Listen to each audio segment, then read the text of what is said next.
2004년도에 제가 섬기던 청년들과 함께 네팔로 단기 선교를 떠난 적이 있습니다. 한 주간의 그 사역을 은혜 중에 마치고 마지막 날엔 특별한 시간을 가졌습니다. 안나푸르나 여러분 들어보셨나요? 안나푸르나란 유명한 산에 올라가는 일정이었습니다. 당연히 전문 산악인이 아니기 때문에 정상 등정은 상상도 생각도 하지 않았습니다. 당연하죠, 그죠? 어떻게 올라가겠습니까? 그것은 꿈도 도저히 꿈도 꿀 수 없는 그 일이기에 어느 정도의 높이까지만 자동차로 이렇게 올라갔습니다. 그때 눈앞에 그 펼쳐진 웅장하고도 장엄한 광경은 충격과 감동 그 자체였습니다. 한자어로 압도란 단어가 있죠. 한자어로 압도란 두 글자가 제 머릿속에 떠올라 사라지지 않는 것이었습니다. 위대하신 하나님의 그 능력, 그 엄청난 능력에 완전히 사로잡힌 것이었습니다. 청년들은 뭐 하고 있을게요? 우리 청년들은 너나 할 것 없이 하나님을 찬양하더군요. 주 하나님 지으신 모든 세계란 찬송가였습니다. 황홀한 표정으로 두 손을 들고 찬송가를 부르던 그 모습 아직도 제 기억에 생생합니다. 이것은 비단 15년 전에 그 청년들에게만 해당되는 이야기가 아닙니다. 오늘도 우리 모두를 통해 얼마든지 반복될 수 있는 일입니다. 우리 역시 그 청년들처럼 하나님의 위대하심을 체험할 수 있습니다. 그러면 틀림없이 그 청년들처럼 반응하게 될 것입니다. 저 위대하신 하나님을 향한 찬양이 터져 나오게 되겠지요. 이 시간 우리 모두 하나님이 얼마나 위대하신 분인지 꼭 체험하길 바랍니다. 그래서 그 위대하신 하나님을 진정으로 가슴으로 찬양하길 소망합니다. 저와 함께 그 복된 체험과 찬양의 길로 떠나지 않으시겠습니까? 다 떠나셔야죠. 안 떠나시면 어떡해. 그죠? 당연한 이야기를 했어요. 자, 오늘 이 시간 우리가 읽은 시편 135편은 형식상 찬양시로 분류할 수 있습니다. 시는 아름다운 하나님의 이름과 무능한 우상을 대조합니다. 하나님이 행하신 일들은 당신의 이름에 합당합니다. 하나님은 그 놀라운 손길로 자연 속에 온갖 조화를 만드십니다. 역사 속에 표적과 기사를 나타내십니다. 반면에 우상은 어때요? 우상은 사람들의 손으로 만든 물질 덩어리에 불과할 따름입니다. 하나님은 땅끝에서 구름을 일으키시고 또 바람을 그 창고에서 꺼내십니다. 하지만 우상은 의미 있는 행동은 고사하고 의미 있는 행동을 하기는커녕 그 입에 호흡조차 숨결조차 없습니다. 하나님은 당신의 이름을 위해 이스라엘을 특별한 보물로 선택하십니다. 그러나 우상은 자기를 만들고 섬기는 자들에게 아무런 도움이 되지 못합니다. 신의 강조점은 하나님의 위대하심입니다. 뭐라고요? 하나님의 위대하심. 먼저 찬양의 서론, 본문 1절로 4절인데 찬양의 초대입니다. 시는 주님의 종들을 향해 찬양하라고 요청합니다. 본문 1절로 2절은 그 바로 앞에 나온 시편 134편의 단어들을 그대로 사용합니다. 즉 여호와의 종들, 여호와의 집 성전 서 있는 자들이란 표현이 반복됩니다. 물론 한 가지 차이점이 있기는 합니다. 시편 134편에서 여호와의 종들은 제사장들을 가리킵니다. 하지만 이 시편에서 성전 뜰에 서 있는 너희란 표현으로 그 대상이 확장됩니다. 단지 제사장들만이 아니라 예배 공동체 전체가 하나님을 찬양해야 합니다. 하나님은 모든 예배자들로부터 찬양 받으시기를 원하십니다. 오늘날도 마찬가지입니다. 찬양은 목사, 장로, 찬양 대원들과 같은 몇몇 특정한 사람들만의 전유물이 아닙니다. 모든 성도의 것입니다. 성도라면, 하나님의 백성이라면 모두 누구나 하나님을 찬양해야 합니다. 그러니까 나는 찬양에 별 소질이 없어, 나는 찬양에 별 관심이 없어, 이렇게 말하면 상당히 대단히 곤란하겠지요. 자, 본문 3절로 4절 보면 이제 시인은 다시 하나님을 찬양하기 시작합니다. 여기에는 두 가지 분명한 이유가 있습니다. 첫 번째 이유, 본문 3절 하반절에 나옵니다. 여호와는 선하시며 그의 이름이 아름다우니 그의 이름을 찬양하라. 아멘. 하나님이 어떤 분이시라고요? 선하신 분이셔요. 아무리 눈을 씻고 찾아봐도 하나님께, 그분께 악, 어둠이라고는 전혀 없습니다. 선하신 하나님이시니 그분이 인간 세계에 행하시는 모든 일, 당연히 선의 열매를 맺습니다. 그분의 이름은 참으로 아름답습니다. 따라서 하나님의 이름을 찬양하는 것은 진정으로 유쾌하고 기쁜 일입니다. 오늘 우리가 얼마나 바쁜지 모릅니다. 다들 눈코 뜰 새 없을 정도입니다. 그런 삶 속에서 선하신 하나님을 얼마나 우리가 찬양하고 있는지요.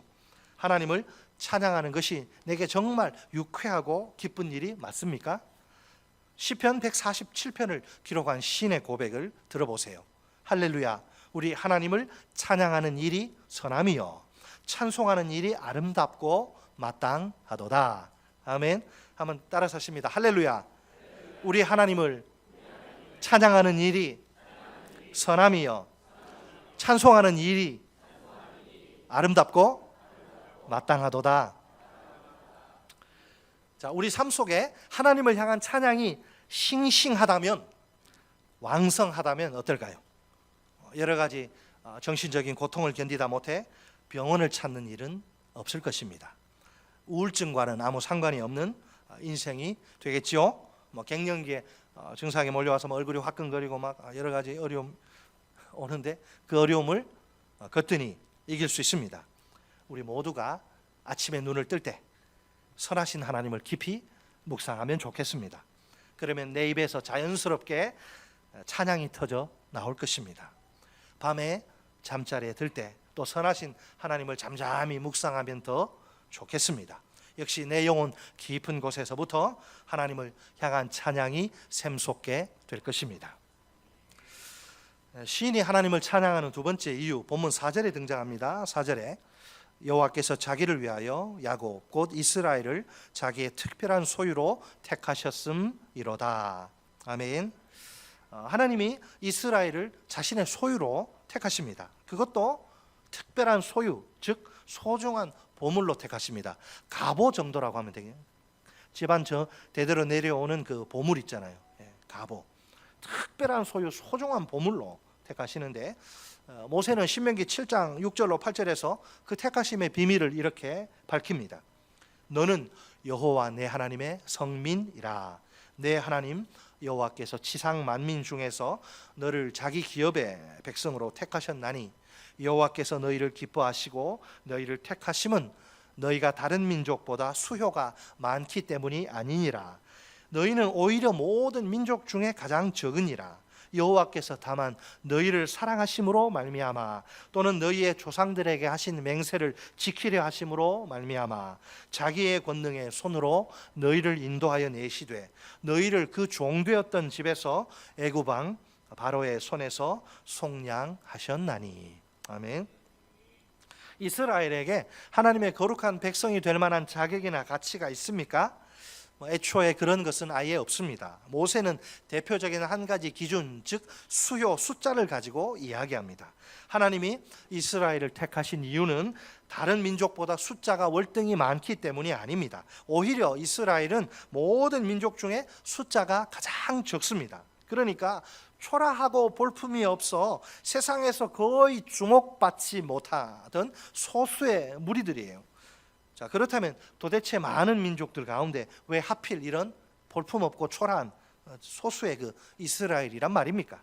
그 이유는 단 하나, 하나님이 이스라엘을 사랑하시기 때문입니다. 무조건적인 사랑이죠. 하나님의 일방적인 은혜가 부어진 것이지요. 이스라엘에게는 자랑할 게 아무것도 없습니다. 이스라엘을 향한 하나님의 사랑에는 아무런 이유가 없습니다. 이스라엘을 이렇게 바라보실 때 그냥 무조건 하나님의 마음이 흐뭇한 거예요. 아빠 미소라 그러죠. 그냥 쳐다보기만 해도 흐뭇한 거예요. 너무너무 기뻐서. 자, 그 어떤 말로도 설명하기 어려운 사랑입니다. 그래서 이스라엘을 당신의 백성으로, 당신의 자녀로 소중한 갑오와 같은 그런 보물로 택하십니다. 이 자리에 모인 우리도 이스라엘처럼 하나님의 백성입니다. 그렇죠? 정확히 말하면 우리는 하나님의 새 언약 백성입니다. 새 언약 백성. 이 언약의 핵심은 예수 그리스도의 피, 예수 그리스도의 목숨이에요. 예수 그리스도의 피, 목숨으로 말미암아 하나님과 우리 사이에 새로운 언약이 체결됩니다. 그 증거로 주님이 우리에게 성령을 이제 보내주시죠. 너는 내 것이라 도장을 확실하게 치시는 거예요. 인치심을 하시는 거죠. 마침내 우리는 이제 하나님께 특별한 소유가 됩니다. 하나님은 우리의 영원한 왕이시요 우리는 그분의 영원한 백성입니다. 무엇보다 하나님의 선택의 원리는 이스라엘이나 우리나 똑같아요. 무조건적인 선택입니다. 무슨 선택이요? 무조건적인 선택. 따라서 하십니다. 무조건적인 선택. Unconditional election. 무조건적인 선택. 자, 원래 우리도 이스라엘처럼 아무런 자격이나 가치가 없던 존재들입니다.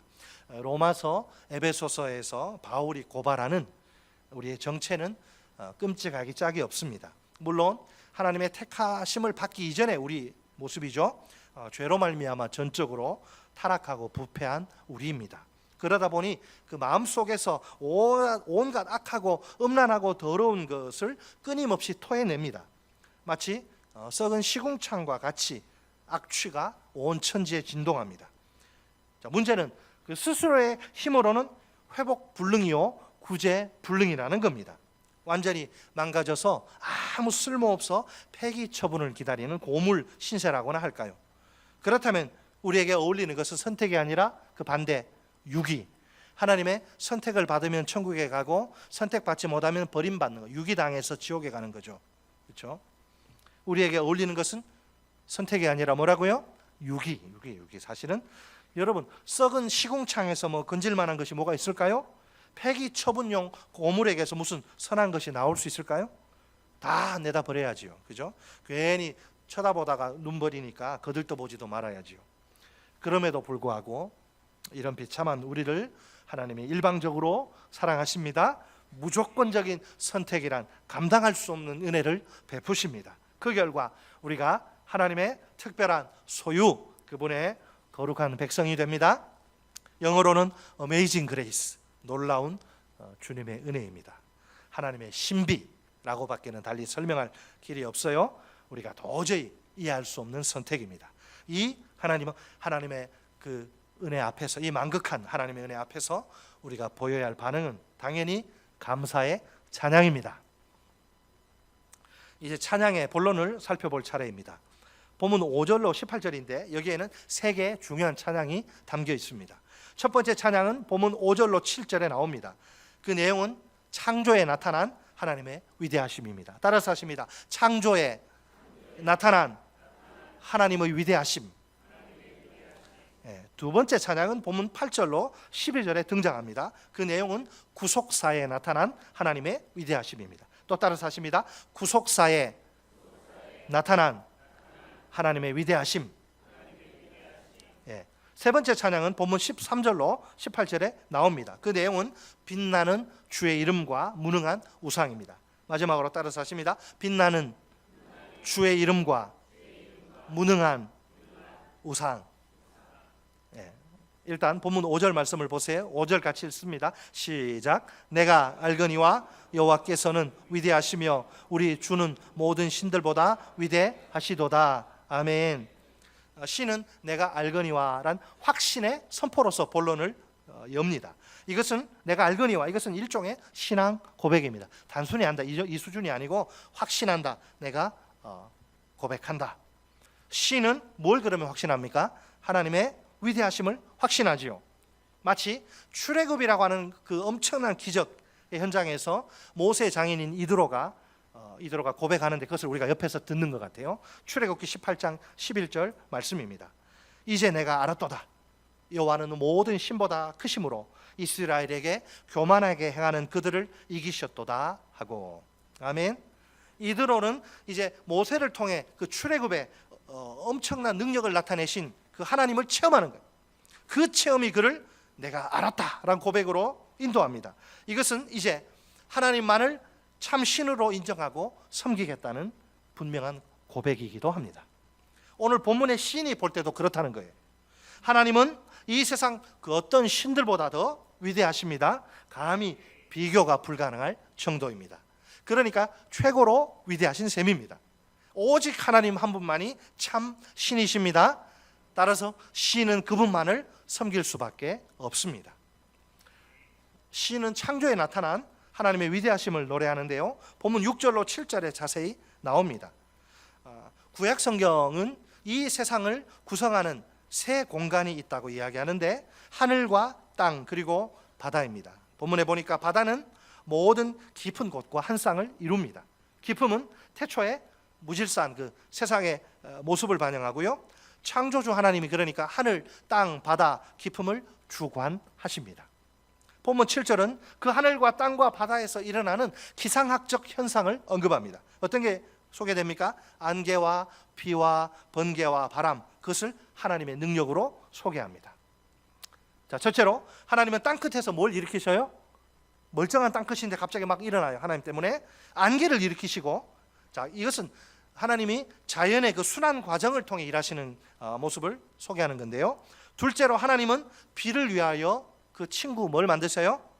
번개. 애들 번개 뭐 옷도 입고 다니는데 번개를 만드시죠. 때때로 여러분 우리가 번개가 치며 막 그 비가 쏟아지는 상황 우리가 체험하지 않습니까? 사실 그런데 엄밀히 말해서 번개와 비는 이게 조합이 잘 맞지 않아요. 서로 연관성이 없습니다. 하지만 하나님은 그 둘이 서로 동역하도록 함께 일하도록 만드십니다. 폭우 속에서도 번개불이 꺼지지 않다니요. 얼마나 신기한 현상입니까? 이것이 바로 창조주 하나님의 솜씨입니다. 셋째로 하나님은 또 바람을 어디서 꺼내세요? 그 곳간에서 이끌어내십니다. 은유법입니다. 하나님은 당신의 자원을 창고 안에 가득 쌓아두세요. 그러시다가 이제 필요하실 때마다 자유롭게 꺼내셔서 마음대로 사용하십니다.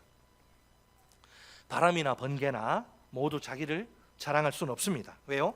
그것들은 단지 하나님이 쓰시는 도구에 불과할 뿐이니까요. 위대하신 하나님의 손에 붙들려 쓰임받는 그런 도구 말입니다. 그래도 하나님이 그것들을 요긴하게 사용하신다는 사실이 중요합니다. 출애굽 당시에도 하나님이 홍해를 뭘로 가르셨습니까? 바람으로 하나님이 홍해를 가르치지 않습니까? 시내 산에서 하나님이 이스라엘 모세를 만날 때, 자, 어떻게 하나님이 내려오십니까? 번개불 가운데 하나님이 강림하시지 않습니까? 창조주 하나님의 일하심이 얼마나 놀라운지 모릅니다. 누가 바람과 번개를 자기의 필요에 따라 자유자재로 동원할 수 있단 말입니까? 하나님이 창조주시니까 가능한 일입니다. 우리는 모기 한 마리도 우리 마음대로 못해요. 아침에 딱 자고 일어났는데 그냥 사랑하는 우리 자녀의 다리를 그냥 모기가 막 물어뜯어가지고 막 피가 철철 흐르고 화가 확 나가지고 이놈의 모기 너 정신 나갔냐? 너 안 되겠다. 너 와 엎드려 뻗쳐 한 100대만 맞자. 그러면 모기가 예, 잘못했으면 이런 답니까? 이거 놀고 있네 하고 그냥 가지고 말도 못 알아듣지 뭐. 모기 한 마리도 우리는 어떻게 할 줄 못해요. 파리, 요즘은 파리 지옥도 별로 없더만 이게. 파리도 못해. 파리도 야 오라 그러면 옵니까 파리가? 하나님은 바람과 번개조차 꼼짝없이, 그 바람과 번개조차도 꼼짝없이 창조주 하나님의 명령에 순종할 수밖에 없는 겁니다. 이처럼 여러분 모든 피조물에 대한 통제권이 창조 후에도 누구에게 있어요? 하나님께 있습니다. 그렇다면 창조주 하나님은 얼마나 위대하신 분이십니까? 이스라엘 백성들은 마땅히 이 위대하신 하나님을 찬양해야 합니다. 주님의 높고 위대하심을 내 영혼이 찬양하네. 15년 전에 네팔의 안나푸르나 앞에서 압도된 청년들이 불렀던 찬양, 지금도 잊을 수가 없어요. 저는 우리가 얼마나 작은지 몰라요. 그 하나님의 크심 앞에서는 우리는 한없이 작아져요. 아무것도 아니에요. 우리는. 계속해서 시인은 좀 다른 차원에서 각도에서 하나님의 위대하심을 노래합니다. 이번에는 하나님의 위대하심을 선포하는 도구가 창조가 아니라 이스라엘의 구속사입니다. 본문 8절로 12절 말씀입니다. 하나님이 이스라엘 백성을 애굽에서 건져내신 구원 사건들을 보세요. 하나님은 애굽 사람들과 짐승들을 포함한 첫째 것들을 치십니다. 그렇죠? 그렇게 하셔서 드디어 이스라엘을 구원하십니다. 하나님의 위대하신 권능 앞에서 애굽 사람들은 속수무책으로 당합니다. 애굽의 바로 왕과 그 신하들은 어쩔 수 없이 이스라엘 백성을 놓아줍니다. 무려 400년 동안 대를 이어서 내려온 비참한 그런 여러분 노예 생활이 아닙니까? 나도 노예, 우리 올라가면 아버지도 노예, 할아버지 노예, 증조부도 노예, 고조부도 노예, 막 10대가 넘게 아주 지긋지긋한 그 노예 생활을 청산하다니요. 누구 때문에? 하나님 때문에. 그 저주를 끄는 거예요, 하나님이. 그때의 그 벅찬 감격, 그 뜨거운 감동 말로 정확히 표현하기 어렵습니다. 여기 지금 연세가 많으신 우리 어르신들 한국 현대사의 그 질곡을 이렇게 온몸으로 겪으시면서 통과하셔서 지금 생존해 계신 분들, 이 젊은 세대들보다는 실감이 나실 겁니다. 일본 제국주의의 총칼 아래 35년 동안 모질게 고통당하던 우리나라가 아닙니까? 광복이 선포된 그날 그 일본 천황이 항복을 하는, 그게 이제 라디오로 그 항복 선언이 나올 때 광복이 선포된 그날 우리나라에 어떤 일이 벌어졌어요? 거리마다 수많은 인파가 거리로 쏟아져 나와 손에 태극기를 들고 광복의 기쁨을 만끽하지 않습니까? 이스라엘은 무려 우리보다 몇 배, 10배가 넘는 엄청난 기간을 노예로 살아옵니다. 그러니 그 해방의 기쁨이야말로 얼마나 클까요? 시는 10대 재앙에서 가장 중요한 것을 먼저 언급합니다. 그런 후에 그 이전에 있었던 수많은 주님의 징조와 기사를 한마디로 요약을 해요. 본문 9절 말씀, 애굽이여 여호와께서 내게 행한 표적들과 징조들을 바로와 그의 모든 신하들에게 보내셨도다. 아멘. 놀랍게도 하나님이 행하신 일들은 이 출애굽 이게 전부가 아닙니다. 본문 10절로 12절은 하나님이 이스라엘의 대적들을 물리치신 사건을 소개합니다. 약속의 땅으로 올라오는 과정에서 그들을 적대하고 방해하던 그런 세력들이 있죠. 그 정체는 오늘 신이 뭐라고 말합니까? 많은 나라, 한두 나라가 아닙니다. 많은 나라, 또 허접한 시시껄렁한 왕들이 아니에요. 강한 왕들입니다. 하나님이 친히 그 모든 대적들을 치시고 죽이셔서 정리하십니다. 그들 중에서 그 어느 누구도 하나님 한 분을 당해낼 수가 없어요. 대적들의 입장에서 보면 이게 승률 0%, 0%의 전투입니다. 그 모든 전투의 결과는 패배입니다. 반대로 이스라엘의 입장에서는 승률 100%의 전투입니다. 그 모든 전투의 결과는 승리입니다. 자, 그런데 이스라엘 백성들에게 심각한 문제가 하나 있습니다. 오직 하나님만, 이렇게 위대하신 하나님, 얼마나 좋은 하나님입니까? 이런 하나님만을 사랑하고 섬겨야 되는데 자꾸 발목 잡는 게 있어요. 태클하는 거. 결정적인 장애가 있는데 바로 우상 숭배의 문제입니다. 이게 하루 이틀 된 문제가 아니에요. 오래전 아주 아브람, 그들의 조상 아브람의 조상 때부터 이어져 온 뿌리 깊은 문제예요. 과연 이스라엘 백성들에게 우상은 어떤 존재일까요? 하나님의 라이벌, 즉 경쟁 상대입니다. 가짜 신인 주제에 감히 겁없이 하나님의 자리를 훔친 요물이라. 따라서 하실까요? 가짜 신인 주제에 감히 겁없이 하나님의 자리를 훔친 요물, 그게 우상이라. 믿습니까? 이제 시는 본문 15절로 18절에서 하나님과 우상을 딱 대조시킵니다. 이스라엘의 보호자이신 살아계신 하나님과 열국에 무능한 우상입니다. 여기서 시는 우상 숭배의 허무함을 풍자하면서 조롱하고 있어요. 이 세상에서 금이나 은 대단히 값진 거예요. 그러나 그것들이 사람의 손을 거쳐서 뭐가 됩니까? 우상단지가 우상이 되는 거예요. 그런 우상들은 헛된 것이요 고통만 안겨다 주는 실망스러운 것입니다. 분명 열국의 우상들 여기 보니까 사람을 닮아가지고 입과 눈과 귀를 가지고 있죠. 하지만 그 입으로 사람처럼 말은 못합니다. 그 눈으로 사람처럼 보지도 못합니다. 그 귀로 사람처럼 듣지도 못합니다. 가짜 입과 가짜 눈과 가짜 귀일 뿐입니다. 아무짝에도 쓸모가 없습니다. 시편 115편 4절로 8절에도 비슷한 폭로가 나옵니다. 그들의 우상들은 은과 금이요 사람이 손으로 만든 것이라. 입이 있어도 말하지 못하며 눈이 있어도 보지 못하며 귀가 있어도 듣지 못하며 코가 있어도 냄새 맡지 못하며 손이 있어도 만지지 못하며 발이 있어도 걷지 못하며 목구멍이 있어도 작은 소리조차 내지 못하느니라. 우상을 만드는 자들과 그것을 의지하는 자들이 다 그와 같으리로다. 아멘. 여기서는 본문에 없는 요소들이 추가되는데 코, 손, 발, 목구멍이 추가되네요. 모든 모양은 그럴듯하지만 쓸모가 없기는 마찬가지입니다. 우리 하나님은 이런 헛되고 쓸모없는 우상들과는 차원이 다른 분이십니다. 하나님은 우상들과는 달리 세운 종들을 통해 말씀하시고 보시며 들으시는 분이십니다. 오직 하나님 한 분만이 가짜 신들인 우상들과는 완전히 구별되는 참 신이십니다. 결국 하나님은 우리 모든 인생들로부터 찬양과 경배를 받으시기에 합당하십니다. 위대하신 참 신 하나님과 아무 쓸모없는 가짜 신 우상들이라 솔직히 말해 처음부터 비교가 되질 않습니다.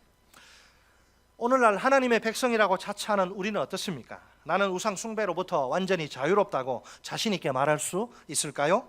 물론 우리가 과거에 이스라엘처럼 손으로 뚝딱 만든 우상들을 섬기지는 않습니다. 그럼에도 불구하고 다양한 현대판 우상들이 우리 주위에 널려 있습니다. 호시탐탐 하나님의 자리를 훔치려고 기회를 엿보고 있어요. 그것들의 유혹은 실제적일 뿐 아니라 치명적입니다. 미국의 그 센터 처치, 미국의 그 팀 켈러 목사가 쓴 내가 만든 신이란 책이 있습니다. 그 책의 부제는 하나님 자리를 훔치다입니다. 현대인들의 삶 가운데 교묘히 파고든 우상 문제를, 우상 숭배를 신랄하게 파헤친 책입니다. 그 책을 읽다 보면 정신이 번쩍 듭니다. 저자의 주장에 따르면 우상이란 우리가 생각하는 것보다 훨씬 더 위험합니다. 그는 우상을 내가 만든 신, 각자가 만든 신이라 규정합니다. 그런 후 대표적인 우상을 6가지로 소개하는데요. 책을 사셔서 읽으시면 좋겠어요. 첫째 우상은 평생 소원, 내가 꼭 이루고 싶은 소원. 둘째 우상은 사랑, 셋째 우상은 돈, 넷째 우상은 성취, 다섯째 우상은 권력, 여섯째 우상은 문화와 종교입니다. 저자는 우리에게 그런 가짜들을 향해 결별을 바이바이, say to goodbye, 결별을 선언하라고 조언합니다. 참 하나님으로 대체하지 않으면 계속 대상만 바뀔 뿐이라고 말합니다. 저자가 내린 그 결론 부분에서 내린 처방이 우리에게 도움을 주는데요. 내가 만든 신을 어떻게 식별할 수 있을 것인가, 그 방법 3가지 방법만 소개하겠습니다. 첫째로 생각의 내용, 우리의 생각의 내용을 점검하는 것입니다. 내가 습관적으로 이렇게 생각하면서 혼자 속으로 막 기쁨과 안락을 얻는 대상은 무엇입니까? 내가 막 생각은 여러 가지 하잖아요. 그런데 그것만 딱 생각하면 내가 너무너무 기쁘고 행복해. 생각의 내용을 점검해 보자는 것. 둘째로 돈을 어떻게 쓰는지 보는 것입니다. 이것이야말로 자기가 진짜 사랑하는 것이 무엇인지를 나타내기 때문입니다. 여러분, 산상설교에 등장하는 예수님의 유명한 말씀이 있죠. 내 보물 있는 그곳에는 내 마음도 있느니라. 아멘. 보물 있는 그곳에 뭐가 있다? 네 마음도 있다. 돈은 자기가 가장 사랑하는 대상 쪽으로 자연스럽게 이렇게 굴러가고 그렇게 쏠리도록 되어 있습니다. 우리가 어떤 대상에 지출하는 돈이 너무 많아, 그런 경우 한번 생각해 보세요. 항상 그러니까 그것 때문에 이번에 좀 절제해야지, 항상 절제에 힘써야 하는 부분입니다. 뭐 취미생활 하는데 예를 들어 쉽게 말해서 탁구채 그냥 쓸만한 거 있는데 그냥 골프 채로 할까요? 그 종류가 수없이 많잖아요. 요거 써도 내 수준에 요거면 딱 되는데 자꾸 좀 더 좋은 거 계속 올라가는, 나중에 어디까지 올라갈지 모르죠. 항상 절제에 힘써야 하는 부분. 그렇다면 이것이야말로 우상의 냄새요, 느낌이란 거죠. 그러니까 평소 우리 씀씀이를 보면 우상이 이렇게 드러날 가능성이 많다는 겁니다. 과소비, 쓸데없는 과소비, 지나친 과소비가 나타나는 부분이 뭔지, 거기에 내 마음이 많이 가 있거든, 내 돈이 많이 가 있거든, 우상일 가능성이 크다는 거죠. 이해되십니까? 심각합니다. 셋째로 내가 무엇을 위해 살고 있는지, 내가 무엇을 위해서 공부하고, 내가 무엇을 위해 직장 생활하고 있고, 내가 무엇을 위해 사업하는지 한번 그 동기를 점검하라는 거죠. 내가 믿는다고 고백하는 신 말고 나의 실제 신은 무엇입니까? 기도가 막 응답되지 않고 막 희망이 꺾일 때 어떻게 반응하는지 보면 돼요. 물론 누구나 서운하고 아쉬울 수도 있습니다. 하지만 하나님을 신뢰한다면 그런 부정적인 감정 다 털어버리고 나아갈 수 있습니다. 기도 응답 안 해주셔도 돼요. 견딜 수 있습니다. 왜? 아직 인생이 끝난 게 아니잖아요. 그런 것들은 나의 주인이 아닙니다. 그러나 기도한 대로 응답되지 않는다고 막 분노가 폭발하고 뚜껑이 열리고 막 분노 게이지가 막 터지려고 하면, 아니면 또 약간 반대 모습으로 내가 그토록 원하는 이거 하나님이 안 주셔? 깊은, 이제 나는 끝났다, 깊은 절망에 잠긴다면 또 어떨까요? 그러면 기도를 통해 얻기 바라는 그것이 바로 나의 실제 신일 수 있습니다. 분명 우리는 진실을 압니다. 진실을 알아요. 하나님이 온 우주에서 유일하신 참 신이라는 사실을 말입니다. 여러분 아시죠? 온 우주에서 딱 한 분뿐인 참 신은 누구예요? 삼위일체 하나님이죠. 진실로 그래요. 오직 참 신이신 하나님 한 분만이 우리의 모든 것이요 전부요 생명입니다. 오직 창조주 하나님 한 분 안에만 우리가 그토록 원하는 안전과 안녕과 만족과 기쁨과 행복이 존재합니다. 오직 구속주 하나님 한 분만이 우리의 영원한 찬양 경배의 대상이십니다. 특히 우리가 우상을 각별히 조심하고 또 조심해야 합니다. 이 세상 그 어떤 좋은 것도 그 하나님의 자리를 훔칠 수 있습니다. 그것을 조심해야 돼요. 훔칠 수 없게 해야 된다는 거죠. 특별히 좋은 것이면 좋은 것일수록 더 위험해요. 내가 만든 신을 하나님 자리에 앉힐 때 끔찍한 우상 숭배가 시작됩니다. 오늘날 하나님께로 향해야 할 우리 마음을 자꾸 빼앗는 우상들이 얼마나 많습니까? 그런 우상들이 마치 우리에게 큰 유익을, 성공을, 행복을 가져다 줄 것처럼 속삭이며 꼬리치지 않습니까? 사실을 말하자면 그 모든 우상들의 정체는, 성경이 한결같이 고발하고 폭로하는 그들의 정체는 무너가기 짝이 없는 가짜 신입니다. 섬기는 자들에게 아무런 유익도 줄 수 없는 무능한 신말입니다. 아니, 그들을 고통 속에 빠뜨리고 마침내 영원한 파멸로 인도하는 치명적인 독이에요.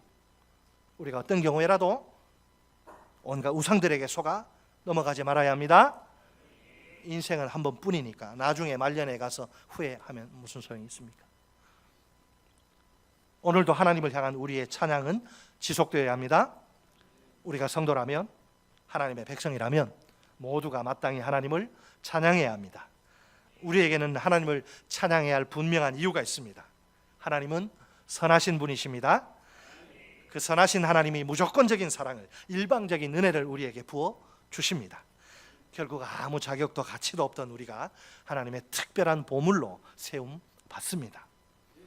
또한 하나님은 위대하신 분이십니다. 창조와 구속사를 통해 찬란히 빛나는 그분의 위대하심이 아닙니까? 우리가 선하신 하나님을, 위대하신 하나님을 항상 꼭 기억해야 합니다. 그 하나님만 사랑하고 섬겨야 합니다. 그 하나님께만 모든 찬양과 경배를 드려야 합니다. 이것이 하나님의 백성인 우리의 본분입니다. 여호와를 찬양하라. 우리 따라서 하십니다. 여호와를 찬양하라. 여호와를 찬양하라. 여호와를 찬양하라.